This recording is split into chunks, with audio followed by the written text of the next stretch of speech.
All right. So ever feel like you're kind of just spinning your wheels, Huh. like life keeps throwing you these curve balls and you're just like, whoa, wasn't ready for that. Oh, yeah?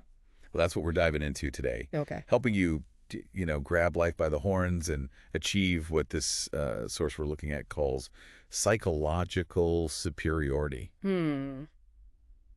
which it sounds kind of intense, Yeah. right?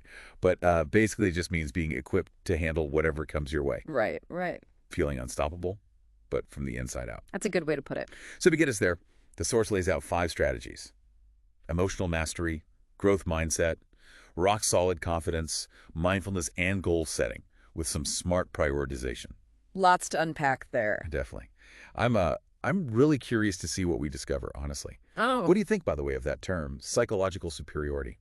Yeah, I mean, it definitely sounds bold, right? It does. Yeah. I think what I find interesting is the emphasis on psychological.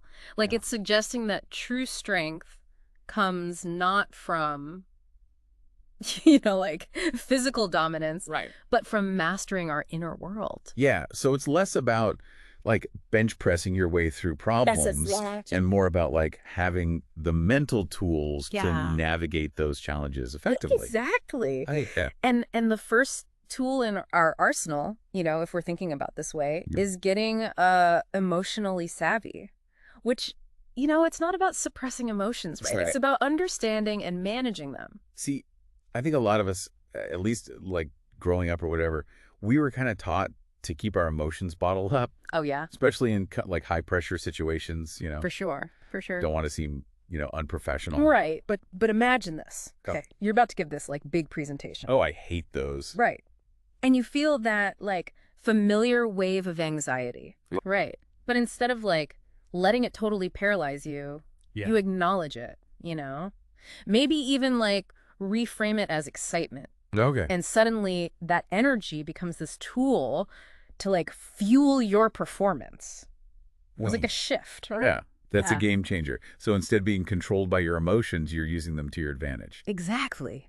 I could definitely see how that kind of emotional mastery would be, invaluable, really, Oh, for sure. in any challenging situation. Mhm. Work, relationships, you name it. It comes up everywhere. So, okay, we've got our emotions like somewhat in check, hypothetically. Sure. But what about like those inevitable setback that we all face? Oh, yeah. Nobody's perfect. Right. That's where the second strategy comes in. Okay. Adopting a growth mindset. It's a phrase, honestly, we hear a lot these days, but I'll be honest, I sometimes struggle to see it in action. Yeah, it can be a bit abstract. For sure. So think about it this way. Remember when you were like learning to ride a bike? Oh gosh, yeah. You probably like fell a few times, I right? definitely. More than a few. But each fall like taught you something, right? I guess so, yeah. And it ultimately brought you closer to like mastering it. Right. A growth mindset works the same way. Instead of seeing failures as like these defeats, you view them as opportunities Opportunities to like, to learn, to adapt, and to come back stronger. okay, so it's like reframing those I can't moments Yeah, into like I can't yet moments. exactly. I can't yet, but I'm learning. But I'm learning, yeah. It's about, embracing the journey, not just the I destination. like that. And that journey, with its bumps and all, Yeah. can actually lead to a stronger sense of confidence. Which, speaking of confidence, that's the third strategy, right? That's right. And this is something I personally wrestle with. Uh-huh. Because sometimes it feels like you need confidence to try new things. Yeah. But you also need to try new things to gain confidence. How do we, like, break out of that cycle? That's a great point. And that's where, like, the idea of small wins comes in, I think. Small wins. Yeah. So true confidence, I think, is built on competence, right? Okay. And competence comes from experience and practice. Practice, yeah. So every time you step outside your comfort zone, even in small ways, you're building that competence. Right. So celebrate those small victories, no matter how insignificant they may seem, because they're like the building The block. foundation. Yeah, of unshakable confidence. That makes a lot of sense. It's like giving yourself little confidence boosts along the way. Exactly. Yeah. Little by little. It reminds me of when I started learning, I think it was Italian. Oh, nice. Just mastering like basic phrases felt like a huge accomplishment. Of course. And that like spurred me to keep going. For sure. All right. So we've talked about emotions, we've talked about mindset, we've talked about confidence. Lots of good stuff. Yeah. But how do we, stay centered amidst all the noise and chaos of everyday life? You know what I mean? Yeah. And that's where I think the fourth strategy comes in, which is mindfulness. Yes. And I got to admit, I used to think, like, mindfulness was just a trendy buzzword. Yeah, it gets thrown around a lot. But I'm starting to see it's much more than that. It really is. So what is it really? It's about cultivating this deep awareness of the present moment Okay. without judgment. No judgment. Okay. It's about noticing your thoughts and feelings, Yeah. right? Without getting like swept away by them. So it's about creating a space kind of between stimulus and reaction. Exactly. And there are like really simple techniques, like just focusing on your breath Oh, for sure. a few minutes. Just breathing. It can help you, develop this awareness. Okay. It's like hitting the pause button on your internal chatter and just finding like a moment of stillness. I'm all for anything that helps quiet the mental noise. Neat. All right. So last but not least, let's talk about the final piece of the puzzle here. Okay. Setting goals and prioritizing. I know for me, like feeling overwhelmed a lot of times comes from a lack of clarity about what I should actually be focusing on. Oh, You know? yeah.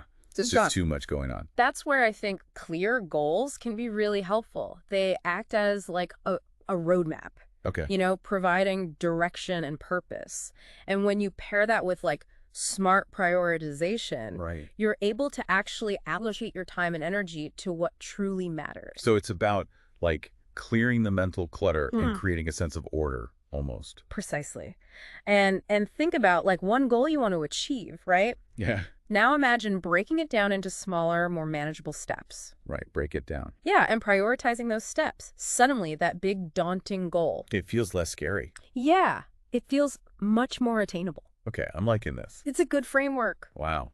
We've covered a lot of ground today. We have. From, mastering our emotions to embracing growth, building confidence, practicing mindfulness, and setting those clear goals. The whole toolkit. Yeah, it feels like we've been given this whole toolkit for navigating life's challenges. It is a lot to digest, though, for sure. So, instead of trying to, like, implement all 5 strategies at once, they do a lot. I encourage you to, choose the one that kind of resonates most deeply right now. Okay. And really try to make it a part of your daily routine. Becomes a habit. Yeah, exactly. And see how it impacts your ability to, like, handle stress, Yeah. overcome obstacles, and ultimately, achieve your goals. That's great advice. So pick one tool from the toolkit and just start experimenting. Thanks, yeah. And remember, this is a journey, not a race. That's so important. Small steps, but consistently applied, Yes, can lead to like incredible transformations. totally agree. And, we'd love to hear from you.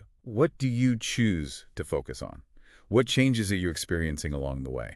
Until next time, keep diving deep. Keep diving.